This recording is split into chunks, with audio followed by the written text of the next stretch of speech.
Losing someone we love or care is something we do not tend to think about.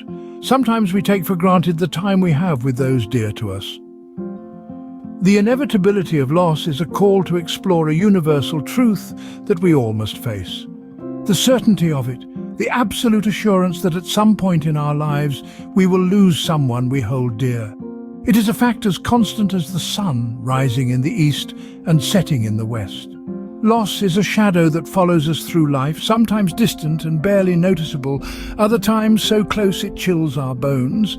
It's an integral part of the human experience, woven into the very fabric of our existence.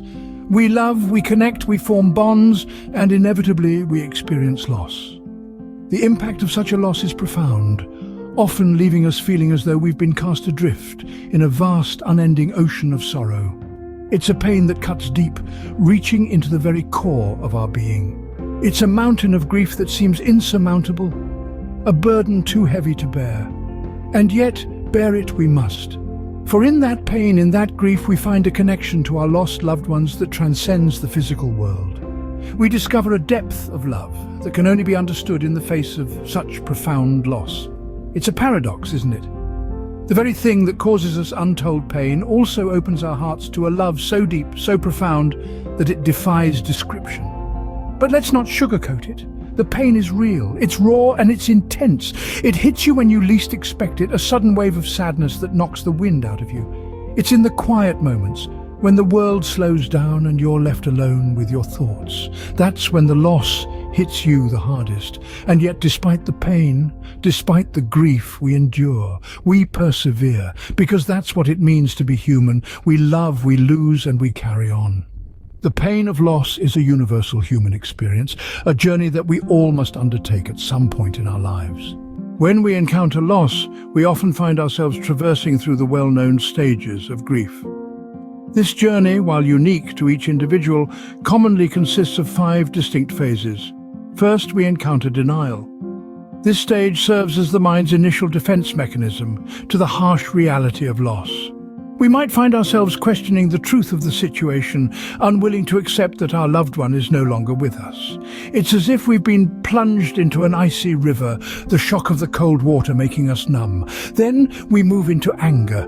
This stage is marked by a burning rage, a furious fire that consumes us. We might lash out at others or perhaps at the universe itself for the unfairness of our loss.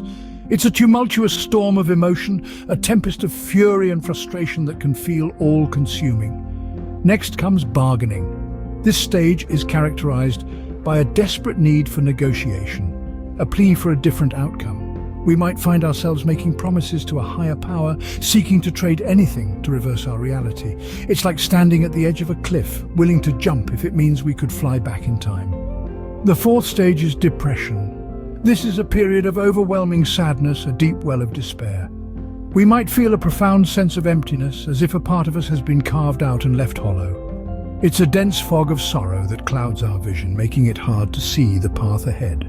Finally, we arrive at acceptance. This stage is not about feeling okay with the loss, but about acknowledging its reality. We might find a sense of calm in this acceptance, a quiet understanding that our loved one is gone, but their memory lives on. It's like emerging from a long, dark tunnel into the soft light of dawn. Each stage of grief is a necessary and important step in our journey towards healing. They serve as milestones on a winding road, guiding us through the wilderness of loss and towards a place of peace and acceptance. In the midst of grief, how do we find our way out of the darkness? In the depths of sorrow, it may seem impossible to see the light at the end of the tunnel, but remember, it's natural to feel lost, to feel overwhelmed. It's part of the human experience. It's part of our journey through grief. One of the key steps to navigate through this difficult time is to allow yourself to feel the pain. It may sound counterintuitive, but it's crucial. Grief is an emotion that demands to be felt. It's a testament to the love we had for the person we lost. So permit yourself to feel, to cry, to mourn. Expressing your emotions is another powerful coping mechanism. It can be as simple as talking to a trusted friend, writing in a journal, or even creating art. The point is to let out what's inside. Holding it in won't make the pain disappear. On the contrary, it can make it even more unbearable. Seeking support is also vital. It's okay to lean on others to ask for help. You're not alone in this journey. Reach out to friends, family, or even a professional counselor. Attend a support group if that's what feels right for you. It's not a sign of weakness, but a sign of strength. Remember, it's okay to have good days and bad days. It's okay to laugh, to find joy in life again. It doesn't mean you're forgetting your loved one. It simply means you're learning to live with the loss.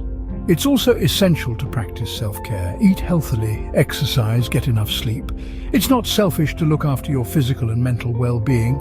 In fact, it's necessary. In the end, navigating through grief is a deeply personal journey. There's no right or wrong way to do it. It's about finding what works for you, what helps you heal. It's through facing our pain and understanding our emotions that we begin to find our path towards healing. But how do we move forward when the person we loved is no longer with us? This question, heavy with despair, is one we all face at some point in our lives. Yet it is not to be feared, but rather to be contemplated, for it holds the key to our healing. First, we must understand the importance of remembering our loved ones, their laughter, their wisdom, their quirks, and even their flaws. These memories are not chains that bind us to the past, but bridges that connect us to them. They are the torches that light our path, reminding us of the love we shared, the lessons they taught us, and the strength they instilled in us. Yet, remembering is not enough. We must also find meaning in our loss. This might seem impossible, even absurd in the face of such pain. But it's in this very pain that we can find a deeper understanding of life and of ourselves. We learn about our resilience, about the depth of our capacity to love, and about the impermanence of life. This understanding, though born out of sorrow, is a powerful tool that can guide us towards acceptance and peace. Equally important is making room for new experiences. Life, despite its trials, is a journey of endless possibilities. By opening ourselves to these possibilities, we allow ourselves to grow, to find joy, and to create new memories. This is not a betrayal of our loved one, but rather a testament to the vitality of the human spirit. In this journey, we must not forget the importance of self-care. Grief is a marathon, not a sprint. It demands patience, kindness, and understanding from us. We must allow ourselves the time to rest, to heal, and to reflect. It's okay to have bad days. It's okay to feel overwhelmed. It's okay to ask for help. Moving forward does not mean forgetting. It means carrying their memory with us as we continue our own journey. It's about celebrating their life, honoring their memory, and continuing to live ours with courage, love, and hope. And in this journey, we will find that we are not alone. We carry them in our hearts, in our thoughts, and in the very essence of who we are. So, is it possible to truly heal after such profound loss? A question that reverberates in the hearts of many who have known the sting of loss. Is it possible to mend, to find peace, to rediscover joy? The answer is yes. Yes, healing is possible. Healing, like grief, is a journey. It's an expedition that takes you through valleys of sorrow, across plains of despair, and up mountains of struggles. It's a journey that demands patience, courage, and resilience. But it's also a journey of discovery, growth, and ultimately healing. The path to healing, it's worth mentioning, is not a straight line. It's a winding road with detours, pit stops, and sometimes roadblocks. It's an odyssey that can be as unique as the person undertaking it. There's no one-size-fits-all approach to healing, no magic formula to make the pain disappear overnight. But why is this so? Simply because grief, and consequently healing, is a deeply personal experience. Your relationship with the person you've lost, the circumstances of their departure, your support network, your coping mechanisms, all of these factors and more shape your journey through grief and towards healing. This means that your timeline for healing will be uniquely yours. It's not a race, it's not a competition. There's no need to compare your progress with others. Time, they say, is a great healer. But it's not just about the ticking of the clock. It's about what you do with that time. It's about acknowledging your pain, your grief. It's about seeking support when you need it, about taking care of yourself, about finding ways to honor your loved one and keep their memory alive.